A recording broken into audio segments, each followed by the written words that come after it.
Samsung's One UI 8.5 is bringing some important changes to the camera app, and they focus on something very simple but very useful, making night mode and dual recording easier to access. These updates debut with the Galaxy S26 series, and they change how users interact with the stock camera app in a more practical way.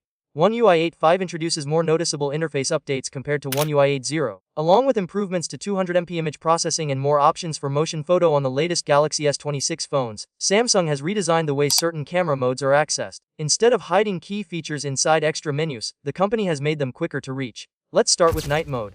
In previous versions of One UI, if you wanted to use night mode, you had to swipe over to the More, or Modes, section and manually select it. It worked fine, but it required extra steps. Now with One UI 8.5, night mode is integrated directly into the standard photo mode. When you open the camera app and switch to photo mode, you will see a small moon-shaped icon in the bottom right corner of the screen.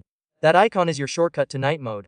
When you tap it, you get three options: Off, Auto, and Max. Off means night mode is disabled. Auto lets the phone decide when to activate night processing based on lighting conditions, and Max pushes the camera to use the longest exposure possible at that moment. Interestingly, the Max option changes depending on how much exposure time is available in your current environment. This gives you more flexibility without leaving photo mode. The big advantage here is speed and simplicity. You no longer need to swipe to another screen just to enable night mode. Everything is right there in photo mode, where most people already spend their time. Now let's talk about dual recording.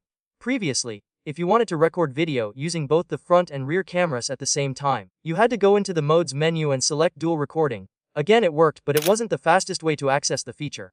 With One UI 8.5, Samsung has integrated dual recording directly into video mode. When you are in video mode, you simply tap the options button.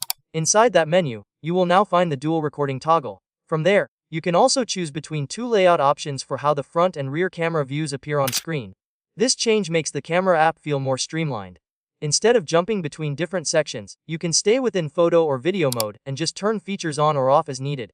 For users who prefer the older layout, Samsung has not completely removed the traditional method. If you like having separate night mode and dual recording entries inside the main modes menu, you can install the Camera Assistant app. Inside that app, there are toggles for dual rec, night, and single take. Once you enable them, those modes will reappear in the main mode selection screen, just like before.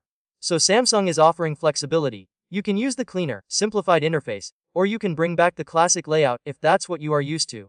Overall, these refinements make the camera app more intuitive. They reduce the number of steps needed to access popular features and keep everything closer to the main shooting screen.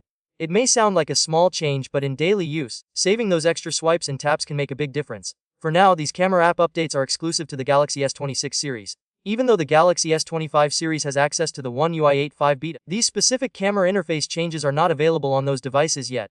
One UI 8.5 clearly shows that Samsung is focusing not just on adding new features, but also on improving how people use the ones they already have.